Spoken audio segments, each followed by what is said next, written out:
Hello YouTube, Pear-Shaped Brit here and welcome back to part 2 of Beastly Beverages. So, we've done the coffees, now let's go on with the teas. I will admit I'm a little bit more excited about the teas just because I get to use my Dean tea ball, so I'm really quite happy about using him.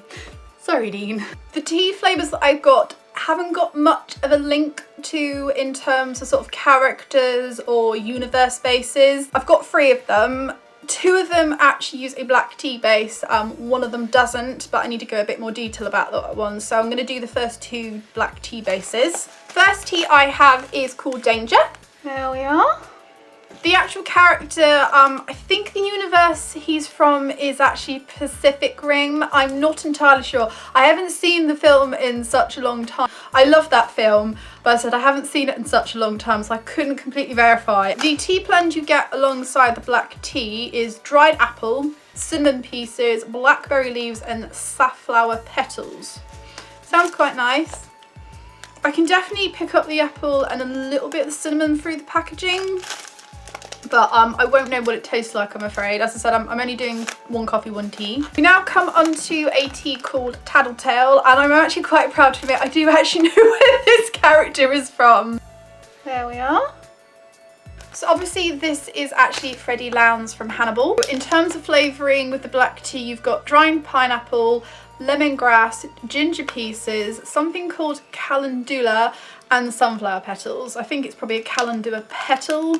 I'm not entirely sure what that is. It sounds quite interesting, and I'm not getting as much hitting me from the packaging. I think that's the point of this tea along the side, the name. It's meant to be very subtle, then you kind of there might be like a final punch at the back of your throat.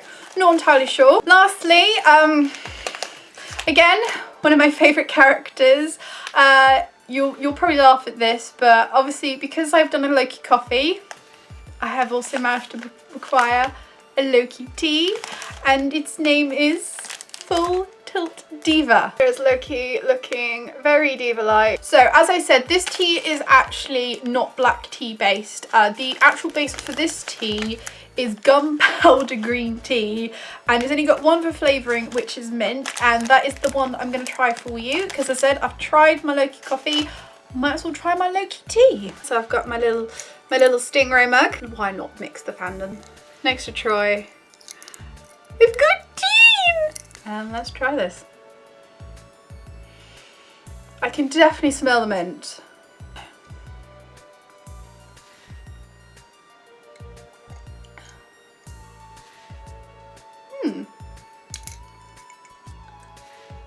Oh, there it is, there's the mint. It's actually quite subtle, I like that. It's not as powerful as I thought it was going to be. Sometimes with mint, especially mint flavoured drinks, they can be quite powerful in the tongue, so that's quite nice. It's not overpowering.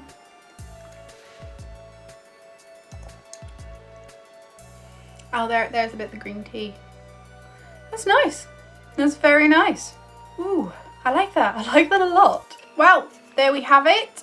Again, I do apologise that I couldn't try every single thing, but it would just go on for ages otherwise. I think between the tea and the coffee, I'm more leaning towards the coffee rather than the tea. It's just been so long since I've had flavoured tea that I'm not entirely sure if I've done the actual blending of itself right. As I said, between the tea and the coffee, they're both completely separate. You've got very similar things, so you've got a mint-based flavour, but both taste slightly differently, and it's fantastic to see such a different ideas on the same character, and it also makes you know that the person who's doing them knows what they're doing and understands the love and joy of these characters. This works great as like a luxury treat for yourself or even as a gift for someone, as it feels a lot more personal, and because the way the flavours have been done from what I can see, it's just wonderful. That was Beastly Beverages, guys. If you like what you've seen and you'd like to buy some of his work, I will put a link in the description towards his Etsy shop. If you just want to keep up to date with what he's doing, there is also a link for his Tumblr, and if you'd like to support him a bit more than just through buying his products, he does also have a Patreon. This is a new format for me, trying to separate some of my videos into 2 parts. Let me know in the comments below what you think. Thank you very much, and I'll see you in the next video. Bye YouTube!